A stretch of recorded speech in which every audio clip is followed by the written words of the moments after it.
pour 2012, on leur fait un dessin? Justice au pays de l'or noir.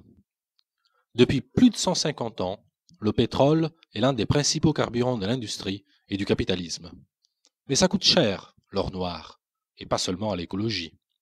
Ça coûte la vie, en Irak, en Libye, en Afrique subsaharienne, où la mainmise des compagnies pétrolières est garantie par les bombes, les massacres et les coups d'État.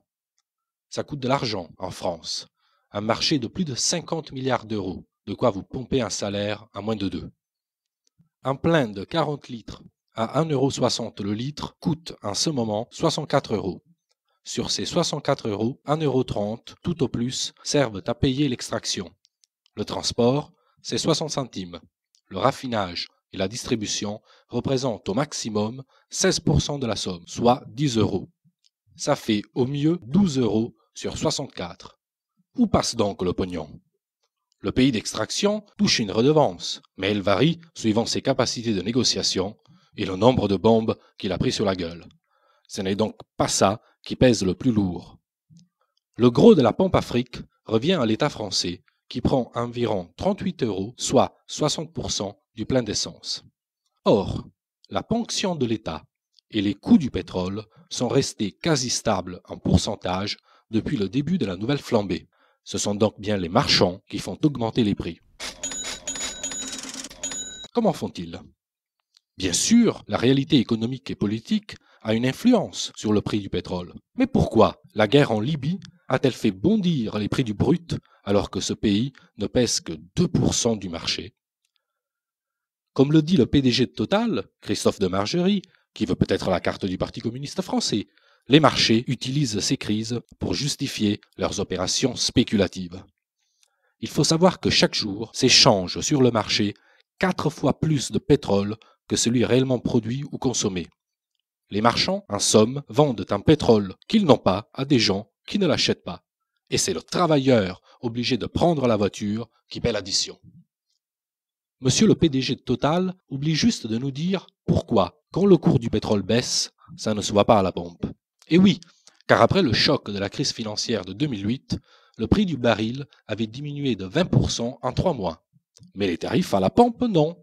Total et les autres pétroliers avaient oublié, faut dire qu'ils sont très distraits, de répercuter à la pompe les baisses du baril de pétrole, tout simplement. Et tous les moyens sont bons pour garder les prix au plus haut.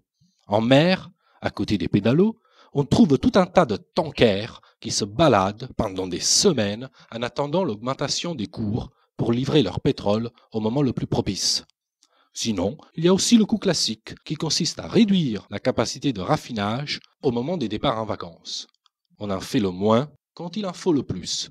Logique. Et ça marche du tonnerre. Alors que la crise est censée peser sur l'économie, Total a engrangé la bagatelle de 60 milliards d'euros de profit en 5 ans. En pleine crise pétrolière de 2008, près de 14 milliards. Bingo! Les actionnaires attendent la prochaine récession en se frottant les mains. Avec la flambée de l'immobilier, les ménages les plus modestes, les travailleurs, sont contraints de s'installer à la périphérie des grandes villes. Résultat, faute de transport en commun, ils paient de plus en plus cher l'essence pour se rendre au travail, accéder au commerce et aux loisirs. Aujourd'hui, un ménage habitant en zone périurbaine consacre en moyenne près de 1 500 € par an à ses dépenses en carburant. Et dans ces 1 500 €, 60% de taxes. Plutôt que de taxer les profits ou la spéculation, ce sont les ménages que l'État met à l'amende. Explication. L'État perçoit annuellement environ 35 milliards d'euros de recettes via la TVA et la taxe sur les produits pétroliers. Donc, plus l'essence augmente, plus l'État encaisse. Et comme en même temps, l'UMP garantit les niches fiscales, maintient le bouclier fiscal jusqu'en 2012, allège l'ISF, avec les taxes sur les carburants, ce sont les cadeaux fiscaux aux plus riches qui sont financés et pas les services publics. En gros, vous payez la défiscalisation des plus riches. C'est pas beau ça? Raquette des ménages en France, misère des peuples dans les pays du Sud, accaparement de la rente pétrolière par les groupes, les spéculateurs et les dynasties familiales dans les pays producteurs, on voit rouge au pays de l'or noir.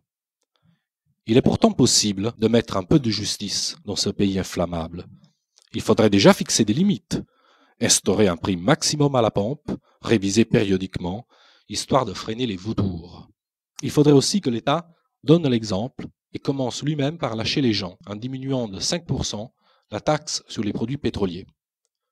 Une fois calmée la douleur, il faudra s'attaquer à la racine du mal en adoptant un plan d'urgence ambitieux pour développer les transports publics. Évidemment, tout cela a un coût, mais à 64 € le plein d'essence, ce n'est pas le pognon qui manque. Les bénéfices du trading spéculatif sur le pétrole sont de plus en plus juteux. Les compagnies pétrolières s'engraissent sur la manne.